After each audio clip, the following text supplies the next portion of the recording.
तो स्टूडेंट कैसे हैं आप लोग। स्वागत है आप सभी का आपके अपने YouTube channel Pandey ji technical 2.0 में। और आज का ये वीडियो आपके लिए मोस्ट इंपॉर्टेंट होने वाला है क्योंकि अप्लाइड फिजिक्स का बैक पेपर आपका होना है। तो अप्लाइड फिजिक्स के बैक पेपर में आपका कैसे प्रश्न आएंगे सभी के बारे में डिस्कस करेंगे। जैसे कि मैंने एक वीडियो आप लोगों के लिए बनाई है कि जैसा कि आप देख रहे होंगे कि बैक पेपर थोड़ा सा उसका लेवल कठिन आ रहा है, कठिन लेवल में। मगर मैं बात करूं आपसे तो अप्लाइड केमिस्ट्री का जो बैक पेपर हुआ है उनमें आप एक चीज नोटिस कर रहे होंगे कि हर सेक्शन में आपका एक या दो आपका न्यूमेरिकल वाले सेक्शन जरूर आ जा रहे हैं। और मैंने तो आपको एनालिसिस करके जो अप्लाइड केमिस्ट्री का बैक पेपर में बताया था कि कितना ज्यादा जो क्वेश्चन है उसका लेवल बहुत ज्यादा टफ है।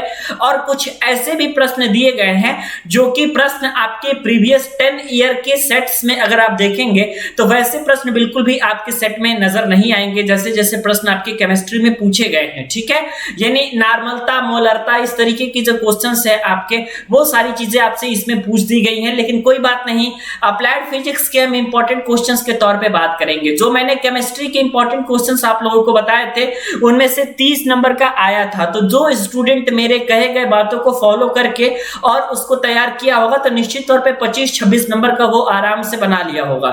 इसी तरीके से मैं अप्लाइड फिजिक्स का आपको बताने वाला हूं। मैं ये कह रहा हूं कि अप्लाइड फिजिक्स में जितना बताऊंगा उतना एटलीस्ट आपका तैयार होना जरूरी है, क्योंकि अगर आप उतना तैयार कर लेते हैं, उतने सभी महत्वपूर्ण प्रश्नों को आप तैयार कर लेते हैं तो कोई दिक्कत नहीं रहता है।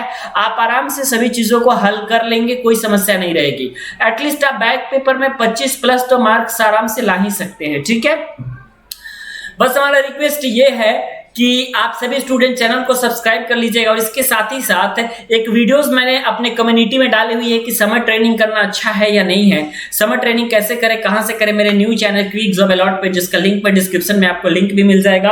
आप एक बार डिस्क्रिप्शन सेक्शन चेक करिए, काफी अच्छी अच्छी चीजें पॉलिटेक्निक वालों के लिए मैंने बनाई है। डिस्क्रिप्शन सेक्शन में सबका प्लेलिस्ट मैंने दे रखा है, तो आप वहां से एक बार जरूर चेक करिएगा और नए चैनल को सब्सक्राइब जरूर करिएगा।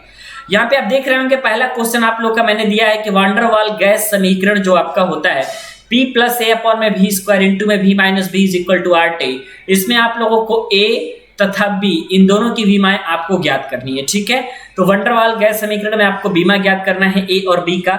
ये क्वेश्चन आपका प्रत्येक बार लगभग मैं देखता हूं कि हर बार आपका पूछा जाता है।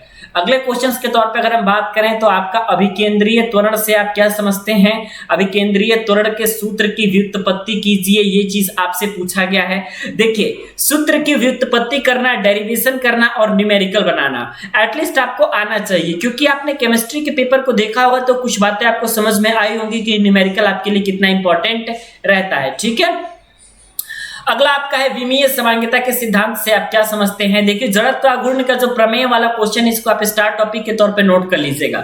जैसे आपका जड़त्व आघूर्ण से संबंधित आपके दो प्रमेय होते हैं, जिनमें से एक प्रमेय आपका समांतर अक्षों का प्रमेय होता है और दूसरा आपके पास लंबवत अक्षों का प्रमेय होता है। तो इन दोनों प्रमेय को आप जरूर तैयार कर लीजिएगा। इसके साथ ही साथ गुरुत्वीय त्वरण से आप क्या समझते हैं, स्मॉल g से आप क्या समझते हैं, और पृथ्वी तल से ऊपर जाने पर या फिर पृथ्वी तल से नीचे आने पर स्मॉल g के मान में क्या परिवर्तन होता है, यह ज्ञात करना है।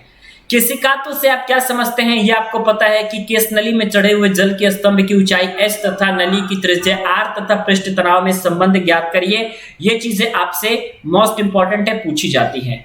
अगला आपका आता है स्टूडेंट जो क्वेश्चन, वो पृष्ठ तनाव से आता है। और जो दो प्रकार के बल होते हैं वो भी आपसे पूछे जाते हैं, जैसे आसंजक बल से आप क्या समझते हैं और इसके साथ ही साथ ससंजक बल से आप क्या समझते हैं। ठीक है, ये पृष्ठ तनाव वाले टॉपिक में आपका आता है जो कि मोस्ट इंपॉर्टेंट है। अगले इंपॉर्टेंट टॉपिक की तरफ आप अगर जाएंगे तो उष्मागतिकी से आपका ज्यादा क्वेश्चन पूछा जाता है। उष्मागतिकी में अगर हम बात करें तो आपका लगभग 3 नियम है। ठीक है, शून्यांक नियम जिसके आने के चांसेस सबसे ज्यादा रहते हैं और सबसे ज्यादा पूछा भी जाता है। इसके अलावा एक आपका प्रथम नियम रहता है, इसको आप तैयार कर लीजिएगा, और द्वितीय नियम। ठीक है, ये 3 नियम आपके पास जो है ये उष्मागतिकी से पूछे जाते हैं। ठीक है, तो उष्मागतिकी से एक क्वेश्चन और पृष्ठ तनाव से एक क्वेश्चन, केशिकात्व से एक क्वेश्चन, स्मॉल g के मान में क्या परिवर्तन होता है इससे एक क्वेश्चन, या फिर आपका ये पूछा जा सकता है कि आपका जो केपलर के नियम है, केपलर के ग्रहों की गति संबंधी जो नियम है वो भी आपके लिए मोस्ट इंपॉर्टेंट है। तो केपलर के ग्रहों की गति संबंधी नियम भी आप जरूर तैयार कर लीजिएगा, ठीक है। तो इसके अलावा आपसे एक चीज और पूछा जाता है, ये होता है आपका तुल्यकालिक उपग्रह। जब मैं पढ़ता था तो आपका एक बार आया था ये तुल्यकालिक उपग्रह, या फिर इसी को हम भू स्थिर उपग्रह या जियो स्टेशनरी सैटेलाइट भी कहते हैं, ठीक है। इसमें आप लोगों को एक चीज और तैयार कर लेना है और ये है केपलर का नियम। केपलर का नियम भी इसमें आपका मोस्ट इंपॉर्टेंट है, इसको आप तैयार कर लीजिएगा।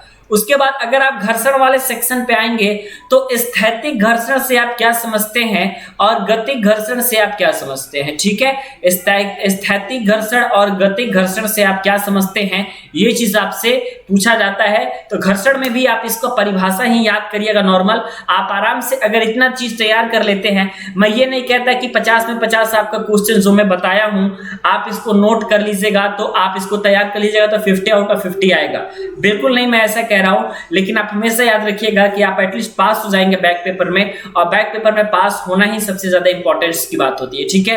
25 से 30 नंबर तो आपका प्रश्न, आपका 25 से 30 नंबर के क्वेश्चंस आपके आराम से आ ही जाएंगे। वीडियो देखने के लिए और हमारे साथ बने रहने के लिए बहुत बहुत धन्यवाद।